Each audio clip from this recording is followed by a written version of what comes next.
to the Polgar Chess University.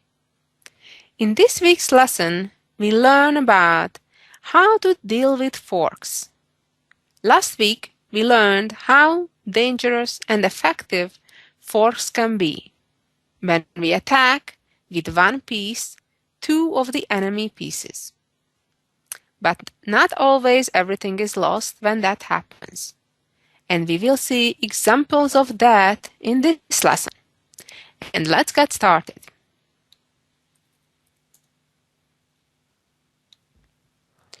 In this position that we see on the board, White is threatening to jump with the knight to e5 and attack both the Black king and rook at the same time. However, Black being on the move, Black has plenty of ways to defend against it. The most obvious ones are to either move the rook out of the way or to do the same with the king.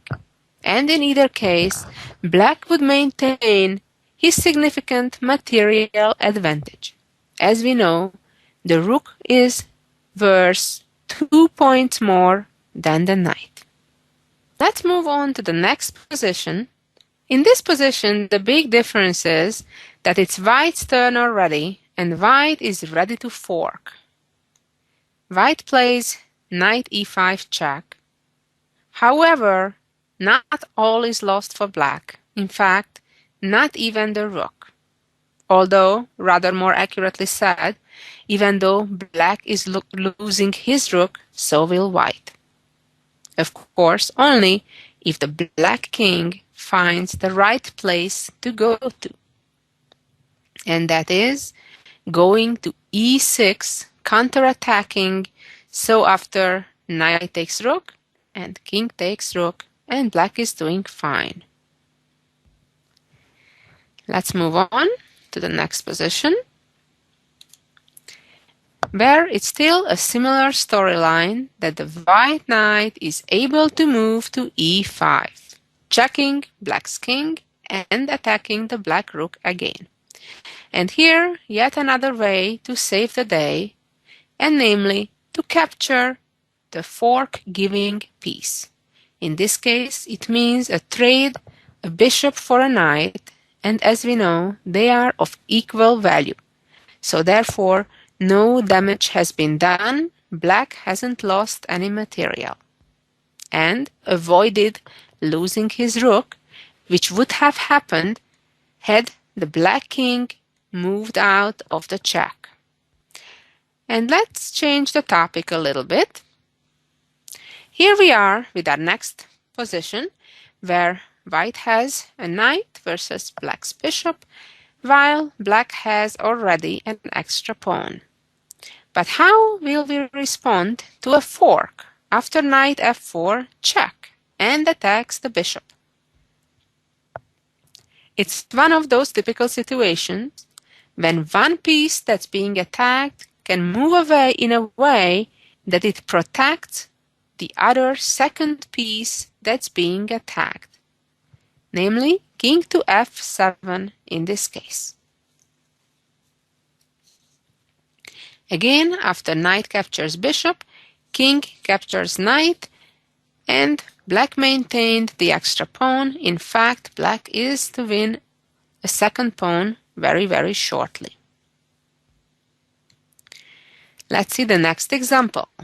In this position, White has a way to create a double attack, to attack both the Black rook and bishop at the same time. Can you think of that move? Well, that move is to centralize the knight on e5. Now, both the rook and the bishop are under attack. But Black has a simple way to solve the problem. It's important to notice that protecting the rook with the bishop is not the greatest idea, as the rook is a more valuable piece than a knight. Even though the bishop is protecting the rook, White would still gain material by capturing the Black rook, And then after the bishop captures the knight, white gained material and in fact would follow up with another double attack, attacking the two black pawns on the 7th rank.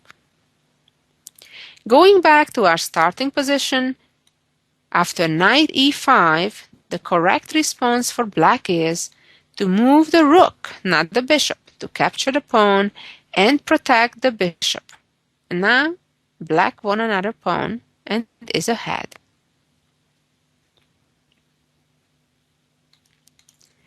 And here is our next example, where white has a forking move.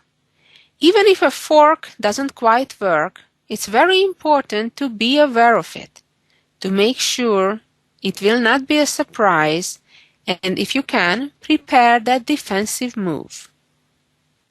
Here, the forking move is moving the rook to the 5th rank, attacking the black bishop and knight at the same time.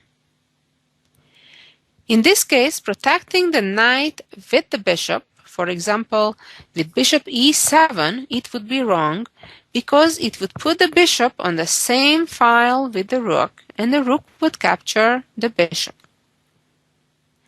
After rook e5, it would also be wrong to protect the bishop with the knight from e4 because there again the white rook would capture the knight. The only correct defense is to move the knight to e6, protecting the bishop. And importantly, the black pawn from d7 protects the knight on e6. And let's move on to the next position, a very similar one. But in this case, black does not have that pawn on d7, as they did in the previous position to aid the knight to come to e6. So what should black do now if white does the same, attacking the bishop and the knight at the same time? If you noticed, now the black king has been moved over by one square from c8 to d8, and therefore it's safe to retreat the bishop to protect the knight. And again, it's black who has a minimal advantage.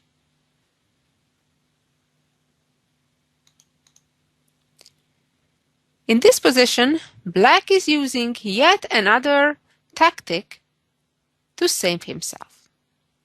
After rook e5, the forking move that attacks both the black bishop and knight at the same time would in fact be a big mistake. The reason for that is because both the white king and rook are on the same diagonal. And that would allow black to create a pin by moving the bishop to f6. The rook is being attacked, and because it is in a pin, the rook is not allowed to move away in any direction because that would leave the white king in check. And as we know, that's illegal.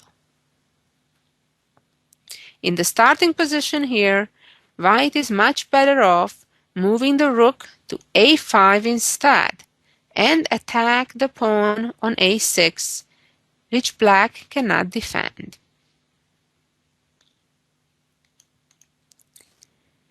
In this position, black has a significant material advantage, having an extra bishop and pawn and having two rooks for the queen. White hoped that by moving the queen to d5, attacking both black rooks at the same time, will have a chance to win material and play for a win.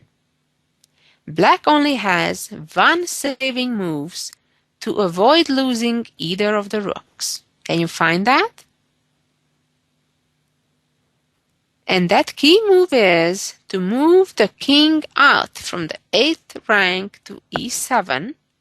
Remember, in endgames, giving up the right to castle is not an issue. In fact, oftentimes in endgames, kings are being used trying to make progress or trying to defend your pawns or attack your opponent's pawns. So that's not a problem. So therefore, it was extremely important to connect the rooks. So now the queen captures either rook, the other rook will capture the queen. And in the next position, we're having a similar situation, but after the same queen d5 attempt, by white attacking both black rooks, black does not have that option to move the king to e7. This is a tricky one. Try to figure out how can yet black save both his rooks in this position. You can notice that the black king still has the right to castle to the queen side. And indeed, that's what it should do. Castle to that side, connect the rooks, and white has nothing more than one check after coming to the corner. The king moves out to c7 and black is home safe. And the next position deals with a position like this. Black is a whole rook ahead, but white played moving the queen to g2, checking the black king and attacking the black rook on c6 at the same time.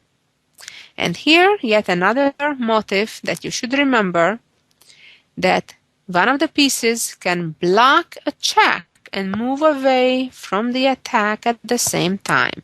So the correct answer here is moving the rook to g6. It's very important that you try to remember all these different patterns rather than the exact positions. It's important to remember the various ideas that I'm trying to demonstrate through these examples. Like, for example, we saw example where we removed the piece, we captured the piece that gave the fork.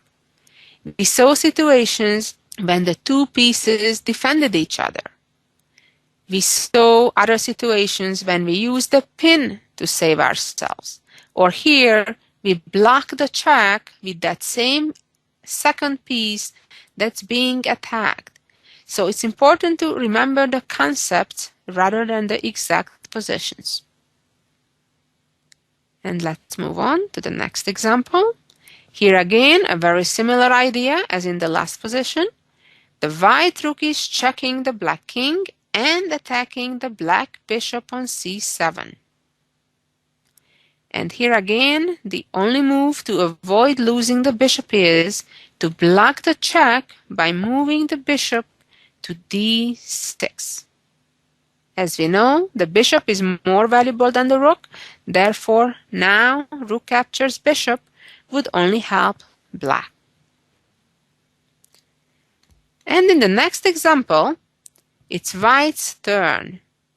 And white seems to have a tempting move by moving the knight to e5, attacking the black queen and the black rook. And yet, black has a good way to get out of this trouble. This is a new one that we haven't touched on yet. Here, black uses a method called intermediate move, or by its famous German name, Zwischenzug. The correct move here is moving the rook away one of the two attacked pieces with a check, and while white is busy getting out of the check, the black queen is freed. Now, after the black queen moves away, the black rook is already on a safe place, and therefore black is doing excellent. In this next position, black uses again the same escape through a different tool. After the white knight again moves to e5, creating a fork, attacking the black queen and rook, black has the opportunity to give a check at a different place with the queen, this time not the rook, on d5, and after the white king moves out of the check, the black rook can move away safely. And let's move on to our next example. And here again, it's a similar idea. White has an opportunity to create a fork over the two black rooks by moving the bishop to e4. And yet again, if black would make just a move with either of the rooks, the other rook would be lost. So it's very important to find that in-between move that keeps the white king busy, not leaving white time to simply capture the black rook. And that move is moving the rook to c1. Check. And now, whether the king goes to h2 or f2, the black rook is safe to move away from the attack, maintaining the material advantage. And here is a very typical scenario that happens many times, not only in endgame, but very often in the beginning or middle of the game. That black develops the bishop and the knight to these natural central squares, and white has an opportunity to create a fork with the aid of the pawn on f4, defending the pawn on e5. But here, black has a very important escape move. Again, using the intermediate move, giving a check to the white king, and when the white king moves away, then so can the black knight. It's very important because if this check wouldn't be there, black would be losing material. And in the next example, white again can try to create a fork with the pawn, but here black no longer has a check. Moving the bishop to c5 wouldn't do anything because the pawn is on d4, and therefore this move is not a check, and white would simply capture the knight. However, here black has another attacking move, attacking a strong piece, a piece stronger in fact than the black knight, moving the bishop to b4, attacking the rook on d2, again saves black from losing material. In this next example, it's going to be a bit similar like in the positions we saw earlier when the queen attacked the two rooks simultaneously. First of all, try to figure out what that move is. Well, that move is moving the queen to e4, attacking the two rooks. Generally, when you play chess, you should try to not lose your pieces. But there are times when you cannot avoid it altogether. In those cases, you should minimize the loss. So, if you can avoid losing a rook and giving up a pawn, you should do that. If you can avoid losing a rook and lose a bishop or a knight, you should do that. Always remember the value of the pieces. The queen being 9 points, the rook 5, the bishop or the knight 3, and the pawn 1. So give up or save your pieces according to that. In this case, black can get out of trouble by relatively only losing a pawn, and that move is pushing the e-pawn up to e5, connecting the two rooks. So now if white captures either rook, the other rook would capture the queen, and of course white can and should capture the pawn on e5, but then black still has a decent position with a slight material advantage in fact. And let's move on to this next position that we see on the board. Black already gave a fork with the queen. And again, white has one move to save both the rook and the knight that are being attacked by the queen. Here, giving a check with the rook would not be the right solution because besides moving the king out of the check, black has a much better move, capturing the rook. Moving the knight trying to protect the rook would not work either, because either central squares where the knight could protect the rook would be captured by the queen. On the other hand, the correct move is retreating the rook in a way that it protects the knight. And now both white pieces are safe and white is a little ahead. In the next position, the bishop is the one forking the two rooks. In this case, the trouble is that even if one rook protects the other, the rooks are more valuable pieces than the bishop. So after a trade between the bishop and the rook, black would still gain material. Nevertheless, in this position, white can still avoid losing material by using the motif of a pin. And the move is playing bishop b3, pinning the black bishop. Now the black bishop is limited to the a2 g8 diagonal, cannot go on the other diagonal because that would leave the black king in check, and that of course is not allowed. So now the best black can do is trade bishops, and then white can simply recapture and be in good shape. And now let's see a couple of interesting positions where something special is being used to escape losing material after the fork arrives.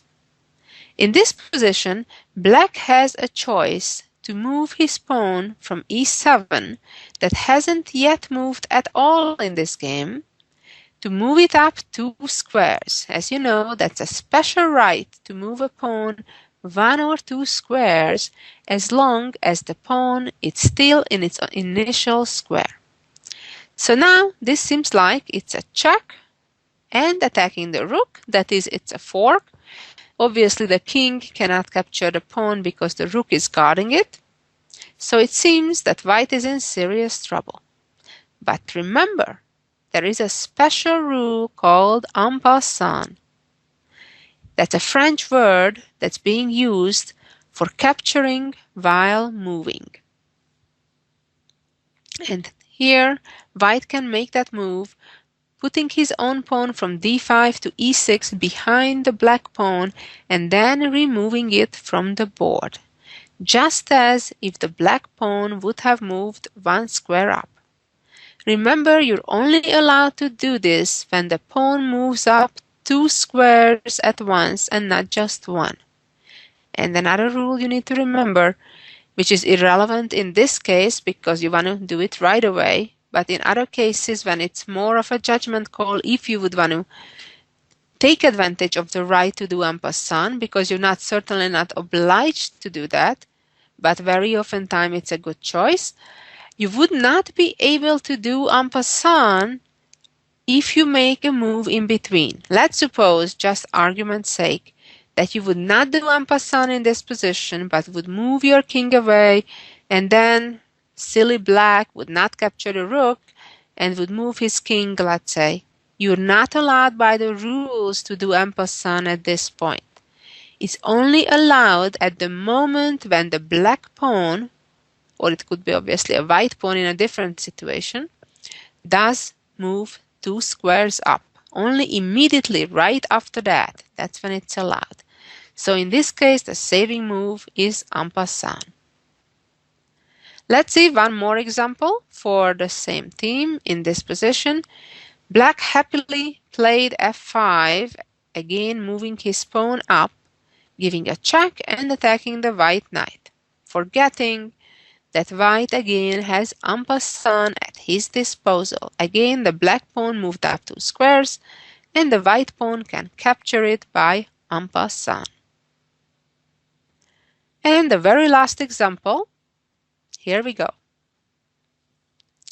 This is a very real situation when the white queen has the choice to capture the black queen or the black knight. It's important to notice that after queen captures queen, black has a fork at his disposal to win the queen back.